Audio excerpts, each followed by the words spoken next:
ಸಾಯಿರಾಮ್. ಬಾಬಾ ಹೇಳ್ತಾ ಇದ್ದಾರೆ, ಮಗು ಶುಭೋದಯ. ಹೌದು ಕಣ್ಣು, ಯಾಕೆಂದರೆ ನಿನಗೆ ತುಂಬ ದೃಷ್ಟಿಯಾಗಿದೆ, ಜನರ ಕಣ್ಣು ಬಿದ್ದಿದೆ. ಇದು ಸತ್ಯವಾದ ಮಾತೆ. ನಿನ್ನೆ ನೀನೇ ಹೇಳಿದ್ದೆ, ಎಲ್ಲರ ಕಣ್ಣು ನನ್ನ ಮೇಲೆ ಬಿದ್ದಿದೆ ಬಾಬಾ ಅಂತ. ಯಾವುದಾದ್ರೂ ಯಾರಾದರೂ ದೊಡ್ಡ ವ್ಯವಹಾರ ಮಾಡ್ತಾಯಿದ್ರೆ ಅಥವಾ ಹಿಂದೆ ಇದ್ದಕ್ಕಿಂತನೂ ಒಂದು ಹೆಜ್ಜೆ ಹೆಚ್ಚಿಗೆ ದುಡಿತಾ ಇದ್ದರೆ ಎಲ್ಲರ ಕಣ್ಣು ಅವರ ಮೇಲೇ.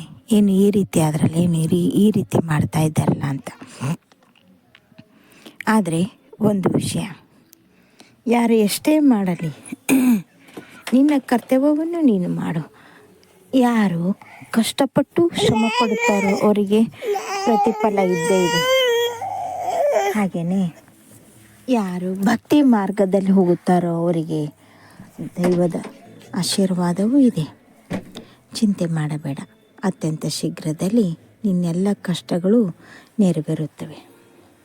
ಯೋಚನೆ ಮಾಡೋದನ್ನು ಬಿಟ್ಟು ಮುಂಬರುವ ದಿನಗಳು ಯಾವ ರೀತಿ ನಾನು ಹೋಗಬೇಕು, ಯಾವ ರೀತಿ ಇಲ್ಲ ಅನ್ನೋದ್ರ ಯೋಜನೆಯನ್ನು ಹಾಕಿಕೊಳ್ತಾ ಬಂದಿದ್ದೆ. ಹಾಗೆಯೇ ಬ್ಯಾಂಕಿನ ಕೆಲಸ ಎಲ್ಲ ಸಂಪೂರ್ಣವಾಗಿದೆ.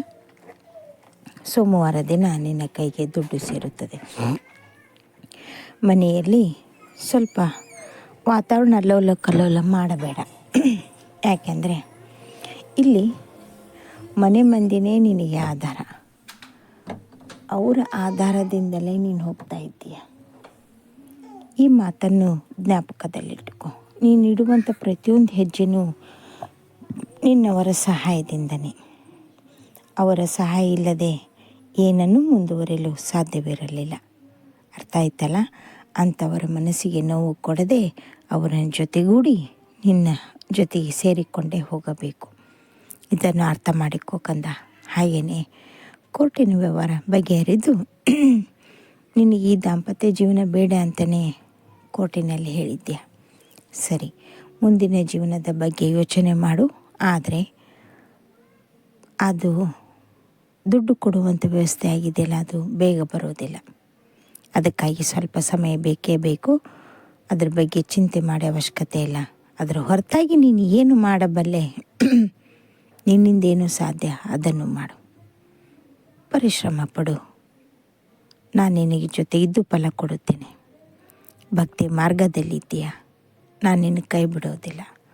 ಇಲ್ಲಿವರೆಗೂ ನಿನಗೆ ಅನ್ಯಾಯ ಆಗಿದೆ, ಆದರೆ ಇನ್ನು ಮುಂದೆ ನಾನು ನಿನ್ನ ಕೈ ಹಿಡಿದಿದ್ದೇನೆ. ನಿನಗೆ ಅನ್ಯಾಯವಾಗಲು ನಾನು ಖಂಡಿತವಾಗಲೂ ಬಿಡೋದಿಲ್ಲ.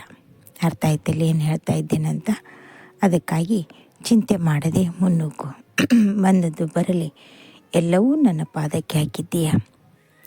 ಅಷ್ಟೇ ಅಲ್ಲ ಕಂದ, ಬರುವಂಥ ದಿನಗಳಲ್ಲಿ ಈ ಸಮಸ್ಯೆ ಬಗೆಹರಿದು ಮತ್ತೊಂದು ಜೀವನಕ್ಕೆ ಹೊಸದೊಂದು ಅವಕಾಶ ನಿನಗಾಗಿ ಕಾದಿದೆ. ಚಿಂತೆ ಮಾಡಬೇಡ. ಅಲ್ಲಿ ನಿನ್ನ ಸಂಸಾರ ತುಂಬ ಚೆನ್ನಾಗಿರುತ್ತದೆ. ಮಕ್ಕಳಿಲ್ಲ ಅಂತ ಬಿಟ್ಟಿದ್ದಾರಲ್ಲ, ಅಲ್ಲಿ ಮಕ್ಕಳಾಗೇ ಆಗುತ್ತದೆ. ಯೋಚನೆ ಬೇಡ.